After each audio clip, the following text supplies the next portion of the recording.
literatura, el psicoanálisis y el cine, el psicoanálisis y el arte, etcétera, etcétera. ¿Será posible también un mercadeo? Quizás, pero como complicado. ¿Sí? Entonces, esas combinaciones en muchos momentos han generado distorsiones. Y además porque la gran mayoría, y sobre todo en nuestro medio, no ha tenido la oportunidad de entrar a contactar con un psicoanálisis puro. Ahora ustedes se pueden preguntar, ¿y qué es eso del psicoanálisis puro? ¿Sí? O sea, en la obra de Freud, traducida por Echeverry, o sea, en la obra de Freud que fue publicada por Amorortu, si ustedes leen al comienzo de muchos de esos textos, se encuentran unas palabras de Freud que dicen más o menos lo siguiente: solo quien haya vivido en sí mismo y luego haya practicado en otros estas teorías está en condiciones de dar cuenta de lo que es el psicoanálisis. Lo estoy parafraseando, o sea, no es textual, pero más o menos es como la idea. Sí. Y ahí Freud lo que está diciendo es, ojo que psicoanalista no es solo el que se ponga a leer los postulados o las teorías que yo he escrito, o las teorías que otros psicoanalistas contemporáneos a mí o posteriores a mí escriban. No, es necesario que el aspirante a psicoanalista pase por la experiencia personal de un análisis, y solo si ese análisis se lleva hasta sus últimas consecuencias a puerto seguro, esa persona estará en condiciones de dar cuenta de qué es el psicoanálisis. En palabras de Freud y en palabras de la sociedad colombiana, quien coloque un título de psicoanalista. No, es que de hecho eso es sospechoso. Incluso la verdad, usted va al consultorio de cualquier analista experimentado, y si mucho dice analista, en la puerta nomás, pero usted entra a mirar dónde están pues los pergaminos colgados. No, un analista sabe que lo que sostiene su acto es su experiencia como analizante. ¿Eso ayudaría? No ayuda. Eso no ayuda. O sea, entre más gente analice, más se va a no, pero es que eso de entre más gente analice, eso depende ya de muchos factores. Es más, en la historia del psicoanálisis han habido fenómenos muy particulares. Una comunidad, por ejemplo, los pinto así, una comunidad muy enferma, una comunidad, un contexto social muy ligado, por ejemplo, al padecimiento, al sufrimiento, a la necesidad inconsciente de castigo, a la culpa. Usualmente son contextos sociales que son, digamos, repelentes al psicoanálisis. Muchas veces en esos contextos el psicoanálisis se evita por todos los medios, y muchas veces versiones un poco distorsionadas del psicoanálisis pueden llegar a tener mejor aceptación, pero por una sencilla razón, porque las personas de alguna manera, al estar casadas con una determinada sintomatología, logran leer de que en ese contexto y a través de ese dispositivo lo esencial del síntoma no va a caer. Entonces se produce como una especie de alianza inconsciente entre una comunidad, un grupo, un líder, y no pasa nada.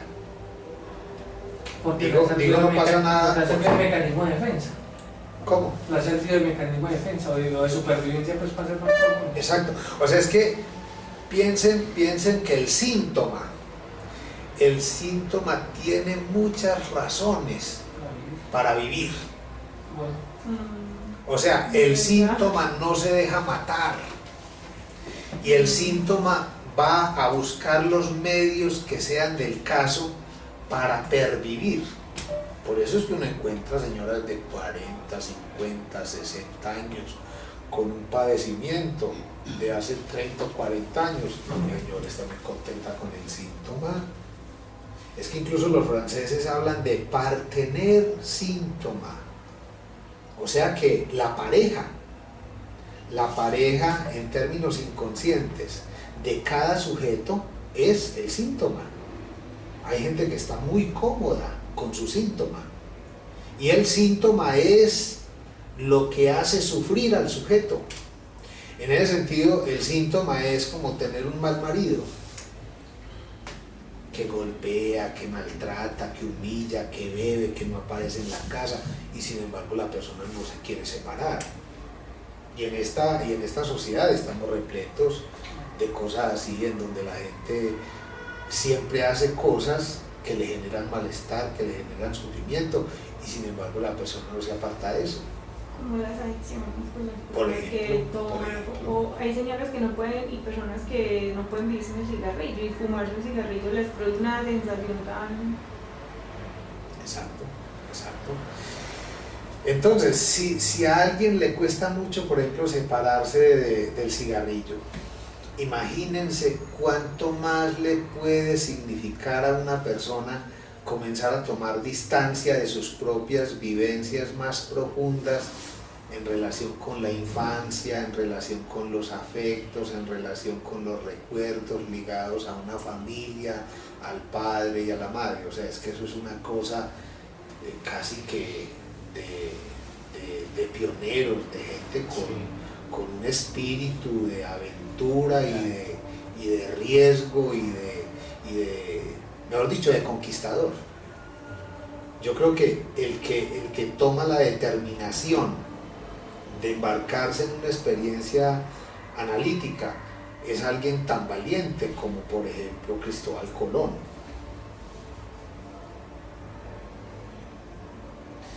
Yo recuerdo que Jorge Restrepo decía con alguna frecuencia, es que el psicoanálisis es para gente muy inteligente, es para gente superior. Y yo en el curso de los años he recordado esa y otras frases más, y yo me digo, tenía razón, porque esto está repleto de resistencias, de muchas cosas. Entonces, llegar a atinarle a lo esencial del psicoanálisis no es nada fácil. Miren, y se lo digo, yo creo que si alguien tiene autoridad para hablar de esto soy yo, y modestia aparte, yo me hice excluir, porque yo no soy de las personas ingenuas que piensa que las cosas le pasan y entonces soy muy de malas y entonces pobrecito yo, me excluyeron y yo no tuve nada que ver ahí. No, yo hice cosas y hubo un momento en el cual yo preferí no tener el título de magíster en psicoanálisis en la Universidad de Antioquia, allá en el departamento de psicoanálisis, y preferí más bien publicar el libro. No mostraste la cara. Ah, sí, ahora hablaste de la carátula, pero no. ¿Sí? Yo preferí quedar al margen, y a mí me excluyeron los profesores del departamento de psicoanálisis de la Universidad de Antioquia porque me atreví a mostrar, así como con el dedo de la pintura Ah, sí. me atreví a mostrar un elemento esencial en la formación del psicoanalista. O sea, me atreví a señalar que había una distorsión en la formación de los analistas en la ciudad y quizás en el país y de pronto hasta en muchas partes del mundo.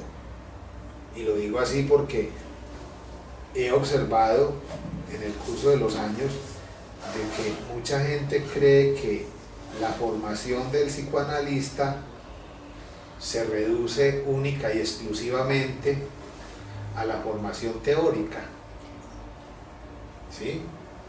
Incluso he escuchado doctores en psicoanálisis que incluso practican, dicen ellos que practican el psicoanálisis y dicen que el análisis personal no es necesario. Cuando en todas las escuelas y en todos los institutos de psicoanálisis del mundo es un criterio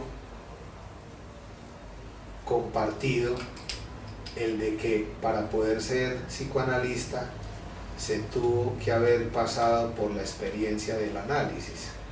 Hasta en su último libro lo dice, en el esquema del psicoanálisis. ¿No? Y en análisis terminable e interminable, o sea, es que en eso Freud fue muy claro siempre. Y Freud era un hombre de una honestidad a toda prueba. Un hombre que por la verdad muchas veces caía mal y se entregaba de manera más o menos apasionada en un conflicto, por ejemplo, con algún teórico, con alguna institución. ¿Sí? Claro, es que el asunto de la verdad es un asunto que tiene que ver con las diferencias. Cuando se establecen diferencias, se muestra la verdad. Asunto que por lo demás, en la lógica de las distorsiones y de las confusiones, no opera. Es que es más, yo creo que un sinónimo de distorsión y de confusión es la infancia. Y no solamente la infancia propia, sino también la infancia de la humanidad. ¿Sí? Los inicios usualmente están cargados de distorsiones y de confusiones.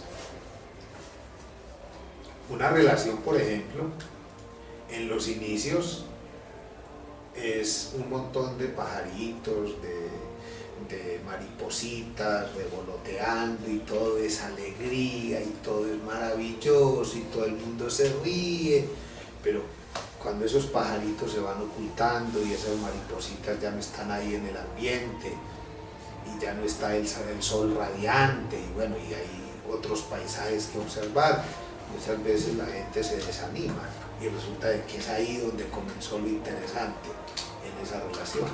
O sea, Lo que pasa es que como no estamos preparados psicológicamente para afrontar lo real, muchas veces la fiesta se acaba cuando comienza lo interesante. o sea que el amor es estacional. El amor es estacional, oh, qué bonito eso. Las 4 estaciones. Ve qué bonito eso. Qué bonito escuchar esa melodía de Antonio Vivaldi que se llama Las 4 estaciones, pensando en el amor. Qué bonito, por ejemplo, pensar el amor en términos estacionales. Eso es una cosa muy racional. Eso es una cosa muy bonita y muy gallarda. Mejor dicho, pensar el amor en términos de estaciones es darse cuenta de que en el campo del amor hay cambios, hay transformaciones, hay modificaciones. Y yo pienso que pensar así aliviaría el alma humana del resentimiento, de la culpa, del señalamiento. Porque la realidad es que todo lo vivido en la relación con un otro, y me refiero a papá, mamá y hermanitos, en primer lugar, y después otro pocón de gente. Eso hace parte del patrimonio de cada quien, y no hay que ir por la vida renegando. Para eso es un psicoanálisis. Un psicoanálisis es para renegar todo el tiempo, y bienvenido, porque uno se tiene que descargar. Pero al final de un análisis, ese haber renegado durante todo ese trayecto sirve para uno decir, pero son mis vivencias, y las asumo y las acepto, y ya no me critico, no me culpabilizo, y no acepto que nadie venga a regañarme o a hacerme sentir mal por tal o cual cosa. O sea, se produce un sujeto pacificado, porque ya el superyo se logró, digamos, pacificar, porque es que hay una cosa que se da en el curso de un análisis, y es que la periferia del superyo se transforma a imagen y semejanza de la actitud neutral del analista. Por eso es que es tan importante que cuando una persona tome la decisión de psicoanalizarse, que esté segura de que con quien se va a embarcar en esa experiencia, esa otra persona realmente haya hecho un análisis, y no precisamente una psicoterapia de inspiración analítica u otra cosa.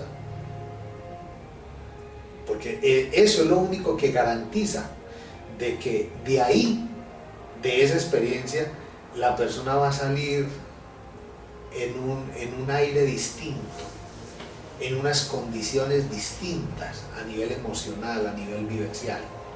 Yo digo una cosa, si un psicoanálisis no sirve para alegrarle un poco más la vida a las personas, entonces es un peligro. Porque no tiene sentido, no tiene sentido de que uno saque tiempo, uno saque dinero, uno saque una cantidad de expectativas, angustia, malestar, etcétera, para que esa experiencia, en lugar de producir calma y tranquilidad y paz, sosiego, alegría, produzca un malestar mayor. No tiene sentido. Por eso Freud era tan enfático, y por eso Freud llegó a tener tantos altercados y puntuales, y menos mal quedaron registrados en la historia escrita y en la historia del cine. Por ejemplo, los altercados que llegó a tener Freud como hombre ético en relación con algunos de sus contemporáneos, como Sándor Ferenczi, como el mismo Jung, como el mismo Alfred Adler y otros. ¿Sí?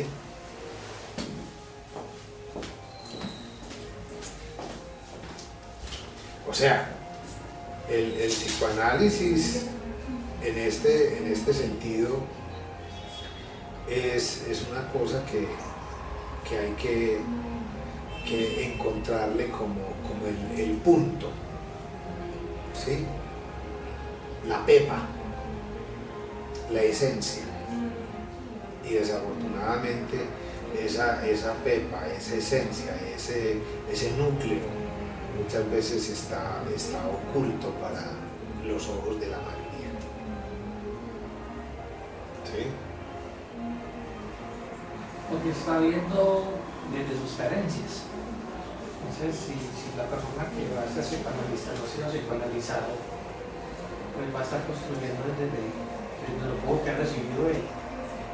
No, es que es un riesgo, porque es que si no hay una experiencia analítica que avale, digamos, ese trabajo, se corre el riesgo de distorsionar el psicoanálisis. Es lo que pasa en las universidades. La gente ve cursos y la gente termina entendiendo cualquier cosa y haciendo del psicoanálisis una concha de ratazos. ¿Sí?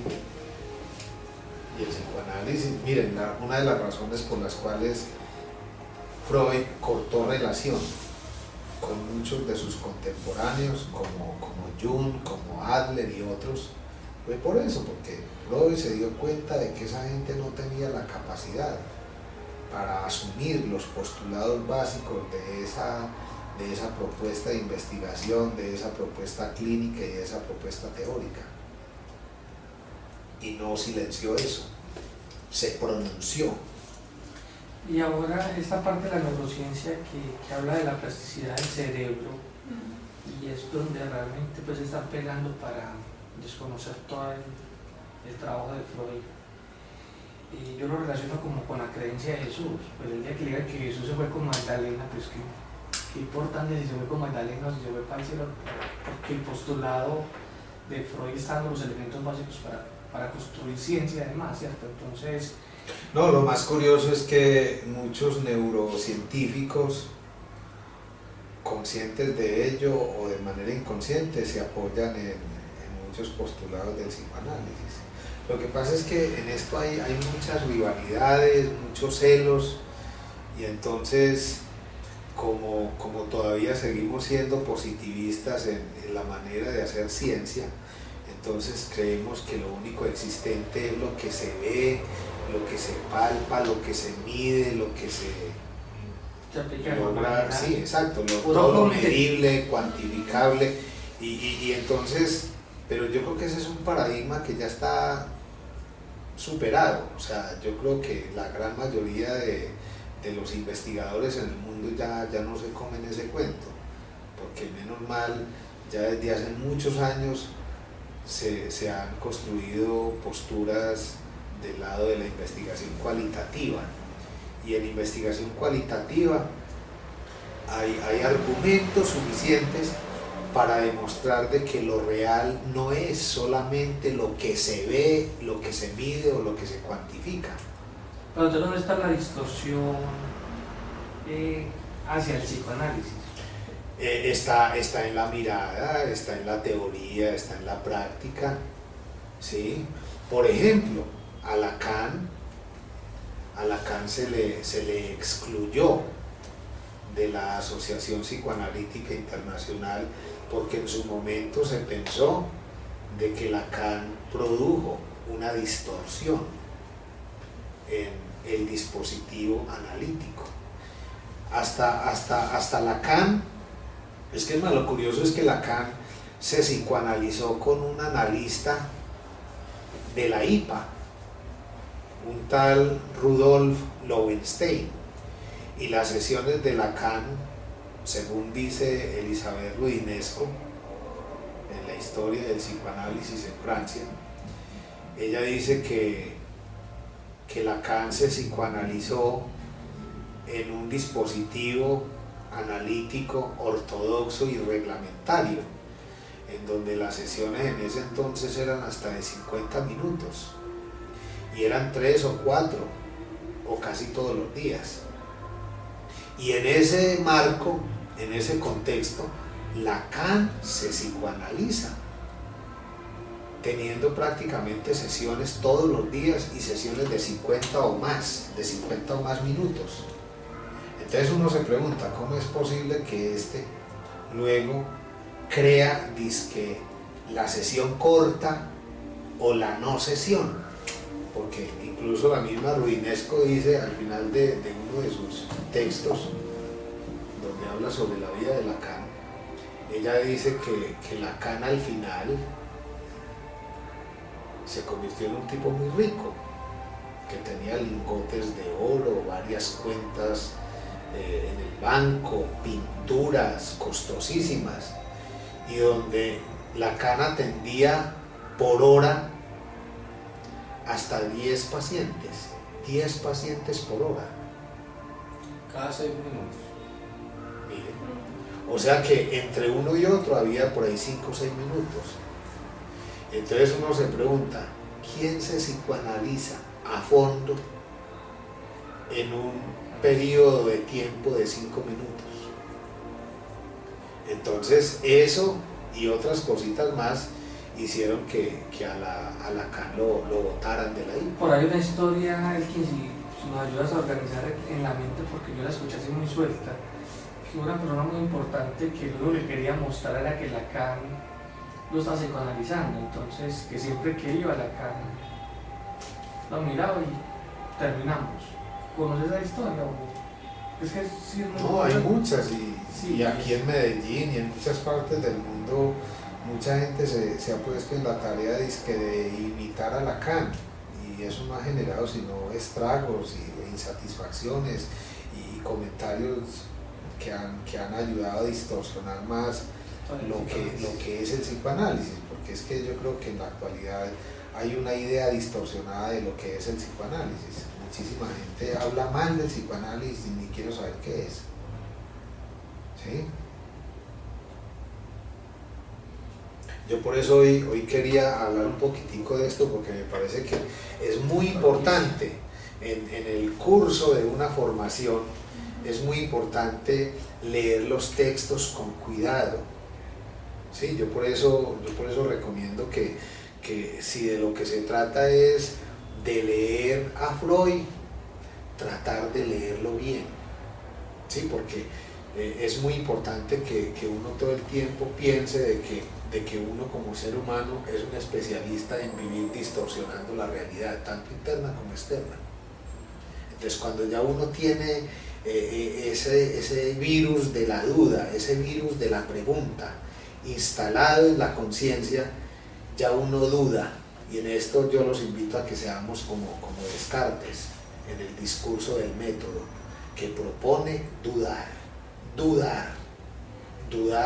hasta de lo que uno cree que está viendo. Solo así uno logra llegar a ser racional. Entonces por eso es muy importante leer los textos de manera intratextual, sin uno ponerle a los textos cosas de uno, o sea, tratar de habitar el texto el tiempo suficiente para sacar de ahí las consecuencias debidas. Y en lo que tiene que ver con un análisis, pues ojalá todo el mundo que se pone a leer a Freud y a los psicoanalistas tuviera la oportunidad de psicoanalizarse, ¿sí? Porque el análisis permite tener una mirada más ajustada, más despercudida, más efectiva de lo que es el psicoanálisis. A mí me traen una persona que dice por ahí en algún seminario, es que yo llevo 30 años, como cierto personaje aquí en Medellín una vez en un grupo de estudio los sábados, decía, es que es muy probable que yo tenga mucha más experiencia que los aquí presentes con el psicoanálisis. Y yo por dentro me decía, sí, tiene mucha más experiencia teórica, pero habría que ver cuál ha sido la experiencia, cuál ha sido, digamos, el recorrido, cuál ha sido el tiempo de vuelo en lo que tiene que ver con la experiencia de análisis personal. Entonces yo pensaba, incluso en el libro lo digo, yo ahí digo que entre una persona que haya tenido, digamos, 30 años o más de contacto con las teorías, en grupos, en asociaciones, en escuelas, y otro que haya tenido 10 solamente, pero en análisis, yo le creo más a este segundo, porque el que ha pasado por un análisis hasta sus últimas consecuencias, termina sabiendo lo esencial del psicoanálisis, mientras que aquí las teorías muchas veces sirven de resistencia contra el psicoanálisis. ¿Sí? Bueno, no sé si tengan alguna inquietud, alguna pregunta, algún comentario para que vayamos terminando. Todavía faltan por unos 7 minuticos.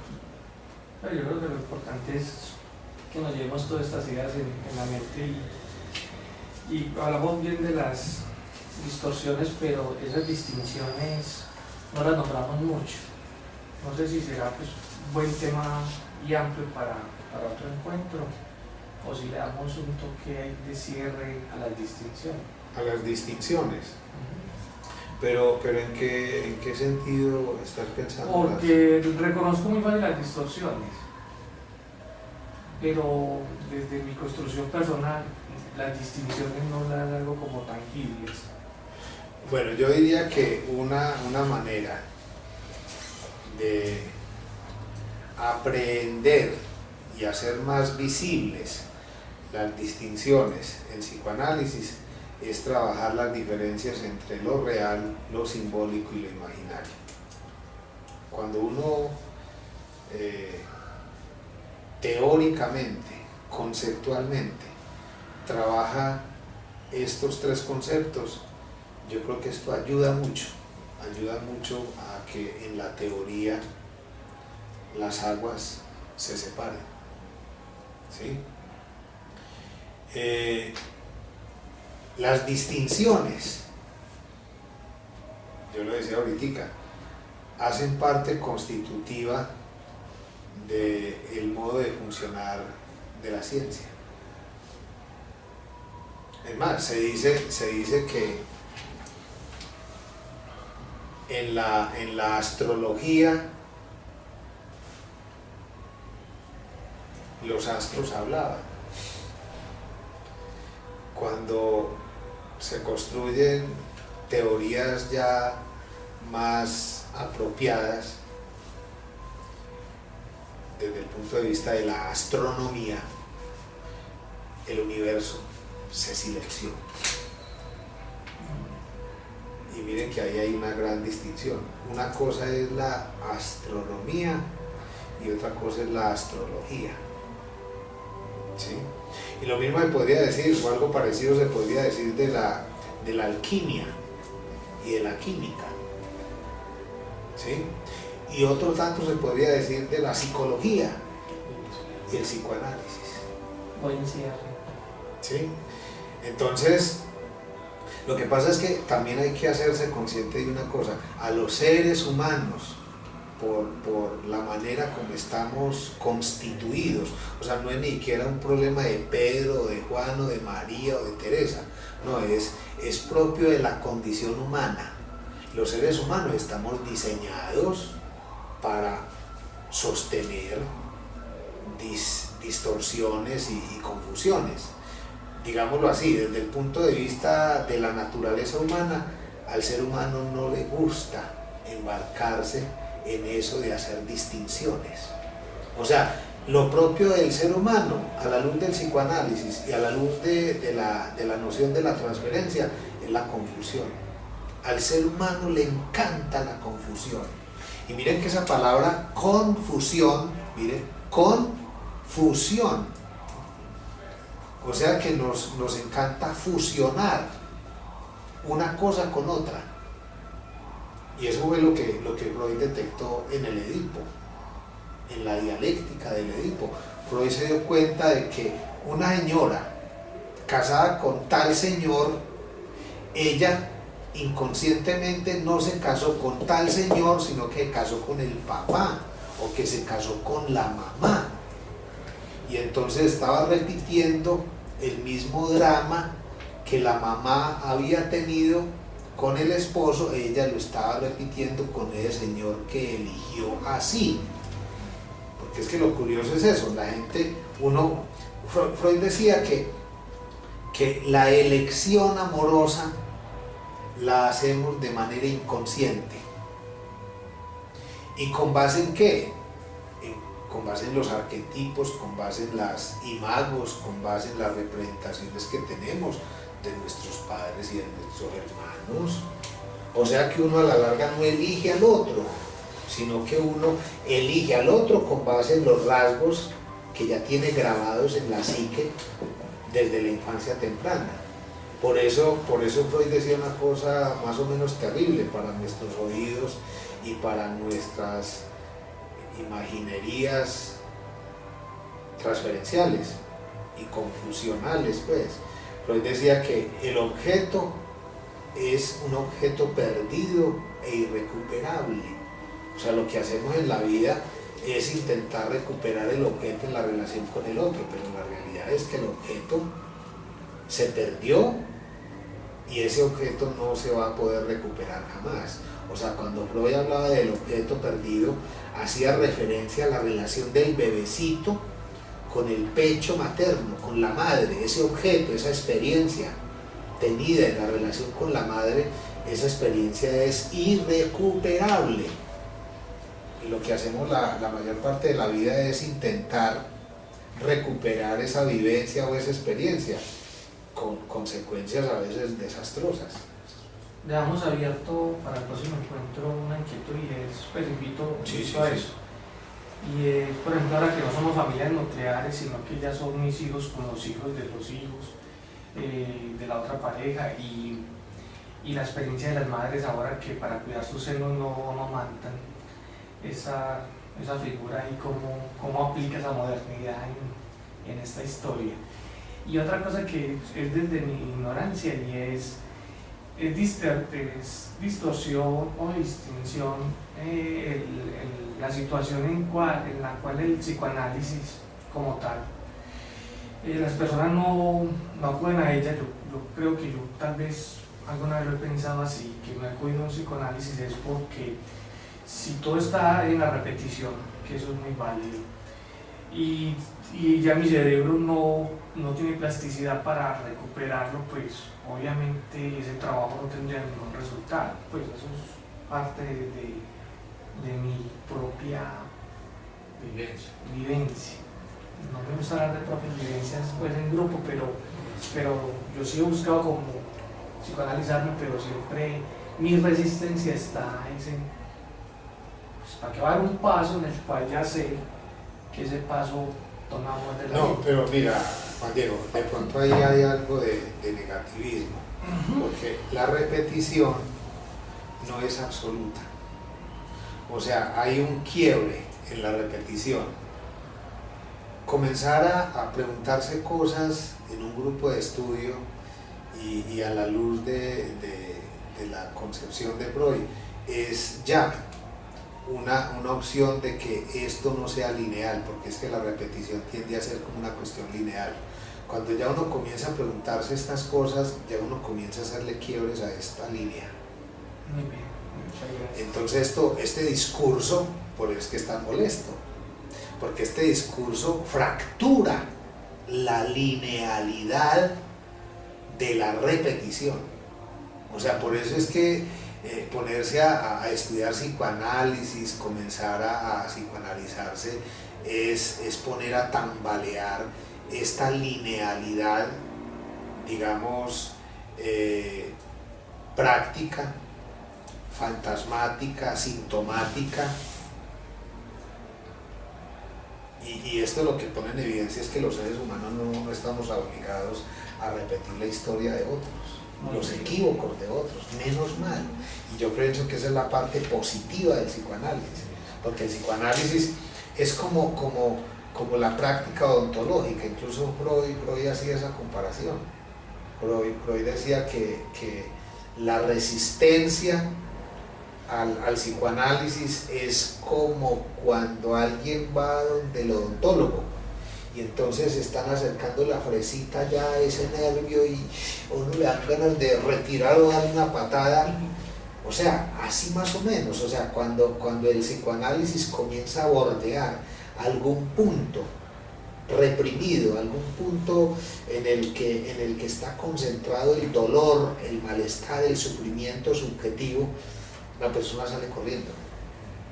Pero es ahí en donde se necesita de una persona gallarda, valiente, para que se quede, y si se queda, con toda seguridad que va a poder ir aclarando cosas que más adelante le van a generar un bienestar, un menos de malestar, un menos de dolor, un menos de insatisfacción. Eso es lo interesante. Si el psicoanálisis no fuera una propuesta para la cualificación de la vida, pues no tendría sentido. Pero causa dolor también la no repetición, pues la liberación de la no repetición y la propia responsabilidad de elegir. Claro, pero es un dolor distinto. No es el dolor de la repetición. Este es un dolor, yo diría, sereno. Es un dolor realista, es un dolor que se vive con mayores grados de valentía y de acomodo en la existencia. El otro es, en cierto sentido, es insoportable. En cambio, este otro es más llevadero. Y es más llevadero con creatividad, con ingenio, con sonrisa, o sea, con simpatía. En el otro no, está la persona agobiada y ni siquiera es capaz de tener buen humor. No, aquí, en medio de todo esto, se pueden hacer chistes y se pasa bueno la vida. Sí, sí. Muy bien. Muchas gracias.